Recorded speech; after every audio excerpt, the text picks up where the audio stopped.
இது ஈரோப் தமிழின் மதிய நேர பிரதான செய்திகளுடன் இருக்கும் நான் நோமிகா சாந்தகுமார். விரிவான செய்திகளுக்கு செல்லும் முன்னராக முதலில் தலைப்புச் செய்திகள். தையிட்டியில் வெடித்த மாபெரும் மக்கள் போராட்டம், குவிக்கப்பட்டுள்ள போலீசார். தையிட்டியில் நிறுவப்படவிருந்த புத்தர் சிலை ராணுவத்தின் சிற்றுண்டி சாலையில் மீட்பு. எரிபொருள் விலை திருத்தம் தொடர்பில் வெளியான புதிய அறிவிப்பு. ரணிலும் சஜித்தும் ஒன்றிணைவது ஜனநாயக அரசியலுக்கு நல்லது, நாமல் வெளியிட்டுள்ள அதிரடி கருத்து. மன்னார் நீதிமன்றத்திற்கு முன் நடாத்தப்பட்ட துப்பாக்கிச் சூடு, பிறப்பிக்கப்பட்ட உத்தரவு. தந்தையால் அடித்து கொலை செய்யப்பட்ட சிறுவன், வெளியான அதிர்ச்சி தகவல். ஆப்கானிஸ்தானில் மழை வெள்ளம், 17 பேர் உயிரிழப்பு. இனி தொடர்பான விரிவான செய்திகள்.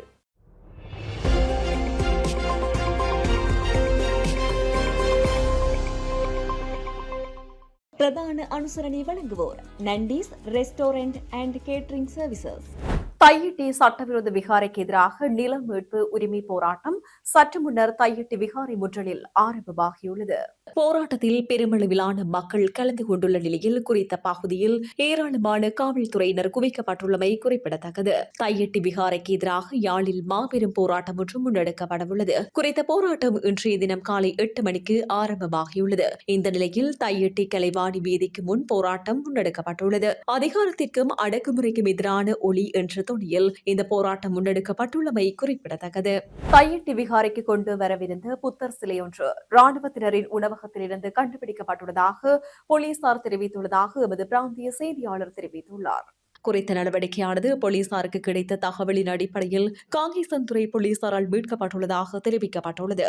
தையிட்டி விகாரையில் இன்றைய தினம் சனிக்கிழமை பௌர்ணமி தினத்தினை முன்னிட்டு புதிதாக புத்தர் சிலையொன்றினை நிறுவும் நோக்குடன் ஜிகிரியா பகுதியில் இருந்து புத்தர் சிலையொன்று கொண்டு வர முயற்சிகள் முன்னெடுக்கப்பட்டன.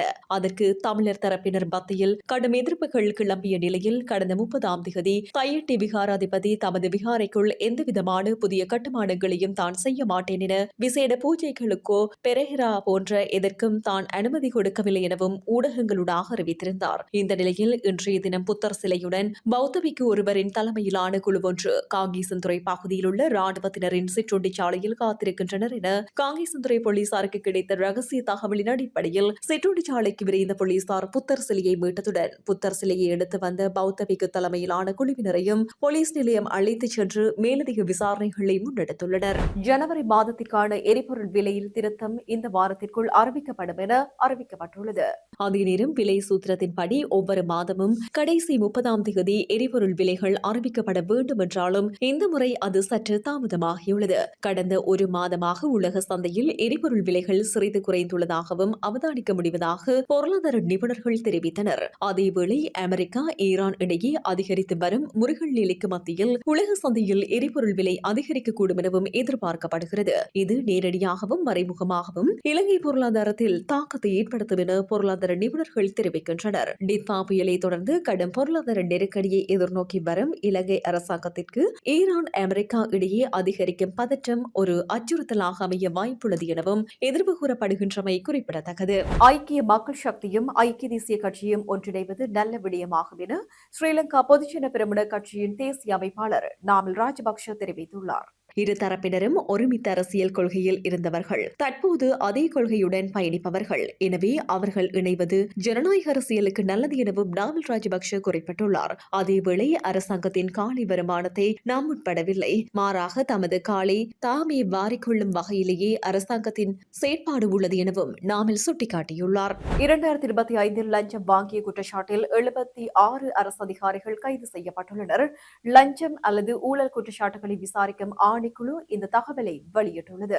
கைது செய்யப்பட்டவர்களில் பெரும்பாலானோரில் போலீஸ் அதிகாரிகள் என்றும் அந்த ஆணைக்குழு சுட்டிக்காட்டியுள்ளது. மேலும் 2025ஆம் ஆண்டு நவம்பர் வரையிலான காலகட்டத்தில் ஊழல் மற்றும் மோசடிக்காக 7 அரசியல்வாதிகள் கைது செய்யப்பட்டதாக ஆணைக்குழு தெரிவித்துள்ளது. அது மாத்திரமின்றி லஞ்சம் அல்லது ஊழல் குற்றச்சாட்டுகளை விசாரிக்கும் ஆணைக்குழுவிற்கு இந்த மாதம் 11 மாதங்களில் மொத்தமாக 7811 முறைப்பாடுகள் கிடைக்கப்பெற்றுள்ளதாகவும் ஆணைக்குழு குறிப்பிட்டுள்ளது. மன்னார் நீதிமன்றத்தில் முன் கடந்த வருடம் இடம்பெற்ற துப்பாக்கிச் சூட்டு சம்பவத்துடன் தொடர்புடையதாக கருதப்படும் பிரதான சந்தேக நபர் நீதிமன்றத்தில் முன்னிலைப்படுத்தப்பட்டுள்ளார். மன்னார் நீதவான் நீதிமன்றில் நேற்றைய தினம் அவர் முன்னிலைப்படுத்தப்பட்டுள்ளார். இதன்போது சந்தேக நபரை 90 நாட்கள் தடுத்து வைத்து விசாரணைகளை மேற்கொள்ள அனுமதி கோரிய நிலையில் மன்னார் நீதவான் குறித்த அனுமதி வழங்கியுள்ளார். இது தொடர்பில் சட்டத்தரணி எஸ். தினேசன் கருத்து தெரிவிக்கையில், மன்னார் நீதிமன்றத்திற்கு முன் கடந்த வருடம் ஜனவரி மாதம் 16ஆம் தேதி இடம்பெற்ற துப்பாக்கிச்சூட்டு சம்பவத்துடன் தொடர்புடையதாக கருதப்படும் பிரதான சந்தேக நபர் மன்னார் போலீசாரினால் கைது செய்யப்பட்டு B-925 என்ற வழக்கில் முற்படுத்தப்பட்டார். இதனையடுத்து குறித்த சந்தேக நபர் மன்னார் போலீசாரினால் முருங்கன் காவல் நிலையத்தில் 2 நாட்கள் தடுப்பு காவலில் வைக்கப்பட்டுள்ள நிலையில் ஏற்கனவே அடம்பெண் பகுதியில் இடம்பெற்ற துப்பாக்கிச்சூட்டு சம்பவத்தின் பின்னணியில் குறித்த அவருக்கு தொடர்பு இருப்பதாக சந்தேகத்தின் அடிப்படையில் ஏற்கனவே குறித்த வழக்கினை குற்ற விசாரணை பிரிவினர் கையாண்டு வந்தனர். இதன் அடிப்படையில் அடம்பெண் பகுதியில் இடம்பெற்ற துப்பாக்கிச்சூட்டு சம்பவம் தொடர்பான வழக்கில் குறித்த சந்தேக நபரை பயங்கரவாத தடை சட்டத்தின் கீழ் முற்படுத்தப்பட்டு ஏற்கனவே 72 மடத்தியாளங்கள் கொழும்பில் உள்ள CID அலுவலகத்தில் தடுத்து வைத்து விசாரணைக்கு உட்படுத்தி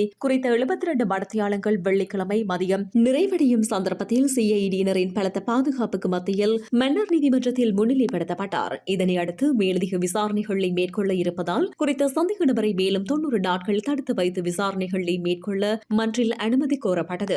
பயங்கரவாத தடுப்பு சட்டம் பிரிவு 9 கீழ் சந்தேக நபர் ஒருவர் 90 நாட்கள் தடுத்து வைத்து விசாரணை செய்ய வேண்டும் என்றால் பாதுகாப்பு அமைச்சின் அனுமதியின் பேரில் தடுத்து வைத்து விசாரணைகளை மேற்கொள்ள முடியும். இருப்பினும் CID-யினருக்கு மதியம் 1 மணிக்கு முன்னர் பாதுகாப்பு அமைச்சிடம் இருந்து அனுமதி கிடைக்காத நிலையில் குறித்த அனுமதிக்கு ஆட்சேபனை தெரிவிக்கப்பட்ட நிலையில் குறித்த சந்தேக நபரை எதிர்வரும் 12ஆம் தேதி வரை விளக்கமறியலில் வைக்க மன்னார் நீதிமன்றம் உத்தரவிட்டது. இந்த நிலையில் இலங்கையின் பாதுகாப்பு அமைச்சரான ஜனாதிபதியிடம் இருந்து தடுத்து வைத்து விசாரிப்பதற்கான அனுமதி கிடைக்கப்பெற்ற நிலையில் CID-யினர் நகர்த்தல் பத்திரம் மூலம் குறித்த வழக்கு மீண்டும் விசாரணைக்கு அழைக்கப்பட்ட நிலையில் குறித்த சந்தேக நபரை 90 நாட்கள் CID-யினர் விசாரணைக்கு தடுத்து வைத்து விசாரணைகளை மேற்கொள்ள நீதிமன்றம் அனுமதி வழங்கியுள்ளமை குறிப்பிடத்தக்கது. கேகாலை நூரியா போலீஸ் பிரிவின் நூரியாவத்த 2 பிரிவில் 14 வயது சிறுவன் தாக்கப்பட்டு கொலை செய்யப்பட்டுள்ளார். சம்பவத்தில் பாதிக்கப்பட்ட சிறுவன் தாக்கப்படுவதாக நேற்றைய தினம் இரவு நூரியா போலீஸ் நிலையத்தில் கிடைத்த தகவலுக்கு அமைய போலீசார் சம்பவ இடத்திற்கு சென்றுள்ளனர். அதற்கமைய உடனடியாக சம்பவ இடத்திற்கு சென்ற போலீசார் வீட்டின் அருகே சிறுவன் கிடப்பதை அவதானித்துள்ளார். சிறுவன் உடனடியாக நூரியா மருத்துவமனையில் அனுமதிக்கப்பட்டுள்ளார். இருப்பினும் சிறுவன் ஏற்கனவே உயிரிழந்து விட்டதாக வைத்தியர்கள் உறுதிப்படுத்தியுள்ளனர். அதற்கமைய இந்த மரணம் சந்தேகத்திற்குரியது என்பதால் பிரேத பரிசோதனைக்காக உடல் அவிசாவளி வைத்தியசாலையில் பிணவரையில் வைக்கப்பட்டுள்ளது. கொலை சந்தேகத்தின் பேரில் சிறுவனின் தந்தை நூரியா போலீசாரால் கைது செய்யப்பட்டுள்ளார். ஜனாதிபதி அனுரகுமார் திசாநாயக்க தலைமையிலான தேசிய மக்கள் சக்தியின் அமைச்சரவையில் மாற்றம் ஒன்றை மேற்கொள்வதற்கான சாத்தியங்கள் குறித்து தற்போது தீவிரமாக பரிசீலித்து வருவதாக அரசியல் வட்டாரங்களில் இருந்து தகவல்கள் வெளியாகியுள்ளன. இந்த மறுசீரமைப்பின் போது முக்கியமான சில அமைச்சு பதவிகளில் மாற்றங்கள் செய்யப்படலாம் என அந்த வட்டாரங்கள் தெரிவிக்கின்றன. அண்மைய நாட்களில் பெரும் சர்ச்சையை ஏற்படுத்திய சில விடயங்களும் இந்த அமைச்சரவை மறுசீரமைப்புக்கு காரணமாகவே அமையக்கூடும் எனவும் குறிப்பிடப்பட்டுள்ளது. எனினும் எந்த அமைச்சு பதவிகள் மாற்றப்பட உள்ளன என்பது குறித்து இதுவரை எந்தவிதமான முடிவும் எடுக்கப்படவில்லை என தெரிவிக்கப்படுவதாக ஊடகம் ஒன்று செய்தி வெளியிட்டுள்ளது. எனினும் இந்த விவகாரம் தொடர்பில் ஆளும் தரப்பில் இருந்து அதிகாரப்பூர்வமாக எந்தவிதமான அறிவிப்புகளும் வெளியாகவில்லை என்பதும் குறிப்பிடத்தக்கது. ஆப்கானிஸ்தானில் கடந்த சில நாட்களாக பெய்த கனமழை காரணமாக 17 பேர் உயிரிழந்துள்ளதாக வெளிநாட்டு ஊடகங்கள் தெரிவிக்கின்றன. கனமழையால் காபூல், பர்பான், பஞ்சஷேர், கபிஷா உள்ளிட்ட மாகாணங்களில் ஏற்பட்ட வெள்ளம், மண் சரிவில் இந்த உயிரிழப்புகள் ஏற்பட்டுள்ளன. இது தவிர 20க்கும் மேற்பட்டோர் காயமடைந்துள்ளனர். கனமழை காரணமாக நூற்றுக்கணக்கான வீடுகள் சேதமடைந்துள்ளன. ஆயிரக்கணக்கானோர் பாதிக்கப்பட்டுள்ளதாக அதிகாரிகள் தெரிவித்தனர். காபூல் நகருக்கருகே உள்ள பகுதிகளில் வெள்ளம் பெரிதும் பாதிப்பை ஏற்படுத்தியுள்ளது. வீதிகள் துண்டிக்கப்பட்டுள்ளன. கடந்த ஆண்டும் கனமழை காரணமாக ஆப்கானிஸ்தானில் பெரிய அளவிலான உயிரிழப்புகள் ஏற்பட்டது நினைவு கூறத்தக்கது.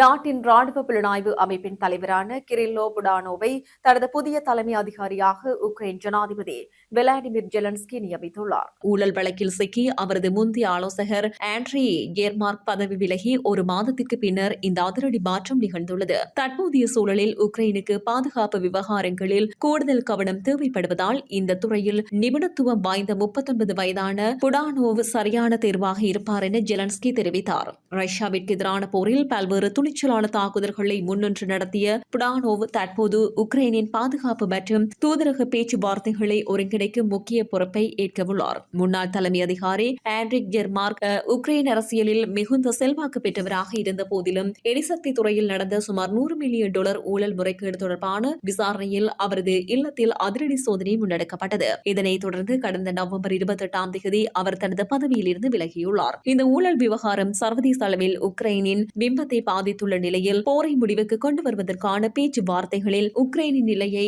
இது பலவீனப்படுத்தக்கூடும் என அஞ்சப்படுகிறது. இக்கட்டான சூழலில் ராணுவ மற்றும் பாதுகாப்பு விவகாரங்களில் மிகுந்த அனுபவம் கொண்ட புடானோவின் நியமனம் உக்ரைனின் பாதுகாப்பு வியூகங்களை பலப்படுத்துவதற்கான ஒரு முயற்சியாக பார்க்கப்படுகிறது. செய்திகளின் நிறைவாக மீண்டும் தலைப்புச் செய்திகள். தையிட்டியில் வெடித்த மாபெரும் மக்கள் போராட்டம், குவிக்கப்பட்டுள்ள போலீசார். தையிட்டியில் நிறுவப்படவிருந்த புத்தர் சிலை ராணுவத்தின் சிற்றுண்டி சாலையில் மீட்பு. எரிபொருள் விலை திருத்தம் தொடர்பில் வெளியான புதிய அறிவிப்பு. ரணிலும் சஜித்தும் ஒன்றிணைவது ஜனநாயக அரசியலுக்கு நல்லது, நாமல் வெளியிட்டுள்ள அதிரடி கருத்து. மன்னார் நீதிமன்றத்திற்கு முன் நடாத்தப்பட்ட துப்பாக்கிச் சூடு, பிறப்பிக்கப்பட்ட உத்தரவு. தந்தையால் அடித்து கொலை செய்யப்பட்ட சிறுவன், வெளியான அதிர்ச்சி தகவல். ஆப்கானிஸ்தானில் மழை வெள்ளம், 17 பேர் உயிரிழப்பு. இத்துடன் யூரோப் தமிழின் மதிய நேர பிரதான செய்திகள் நிறைவு பெற்றன. வணக்கம்.